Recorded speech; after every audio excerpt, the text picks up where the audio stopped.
imaginons la stratégie SEO lui coûte 15 000 € dans l'année. Bon, bah, c'est simple, 3 bains froids. Ouais.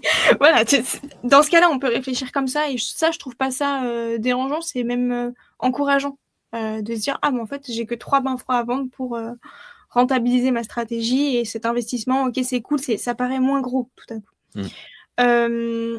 Si la personne promet des résultats ou des positionnements, faut bien regarder les CGV. Souvent, dans les CGV, autant des freelances que des agences, il y a beaucoup de choses qui sont cachées comme, ils vont s'autoriser, le fait de se faire un propre backlinks avec votre site, alors que ça, c'est pas légal, hein. C'est-à-dire, faire un lien de mon site vers le site d'un client, ça a une valeur. Que le client fasse un lien vers mon site, ça a une valeur monétaire aussi. Là, ils s'octroient, en plus de facturer une prestation, ils s'octroient de prendre ça sans rien payer, à vie, sans le dire au client. Nope.